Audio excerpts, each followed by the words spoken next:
Okumenya oluggi luno kiddidde abatuuze mu kitundu kino okuteebereza nti ennyumba eno yandibamu obululu obadde bukwekeddwamu.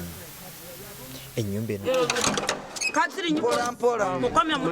ennyumba oluvannyuma lw'okugulwa eyaziddwa era waliwo ebiwandiiko ebisangiddwamu kyokka nga si bululu wadde nga kigambibwa nti bibadde bikwatagana n'okulonda okubadde kugenda mu maaso.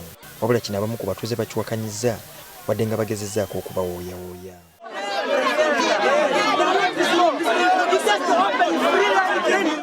So nga tuwano ku nkambi y'amagye ey'e Kaveera wabaddewo okuwanyisiganya ebisongovu wakati w'aba agenti ba FDC n'abatwala enkambi eno.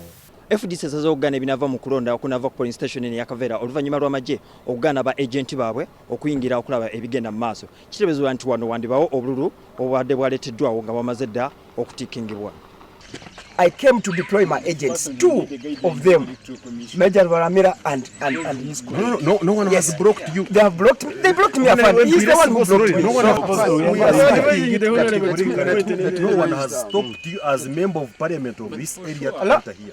So it's upon you to enter or you leave. Yes, we are going to apply by an electoral commissioner that this polling station be cancelled. Ate ku ssomero lya Lusese erisangibwa Empondwe kiwaliriza abamu ku bakulu mu kakiiko k'ebyokulonda okuyimiriza okulonda okubadde kugenda mu maaso okumala akaseera oluvannyuma lw'okubagana empawo wakati w'abakulu mu FDC ne UPDF ku ky'okugaana abantu ba bulijjo okulondera wano. Wano abasirikale badde baganya omuntu yenna owa bulijjo okulonderawo kyokka kino akakiiko k'ebyokulonda kakiwakanyizza.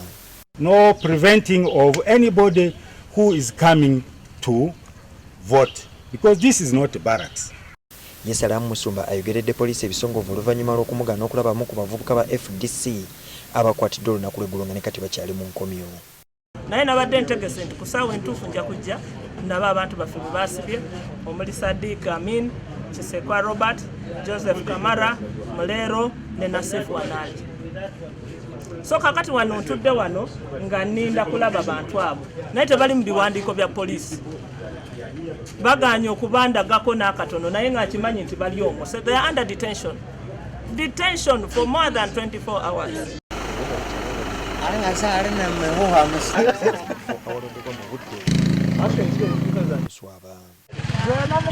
Okubala obululu okugenda mu maaso era ng'ebinaakuvaamu bisuubirwa okulangirirwa essaawa yonna.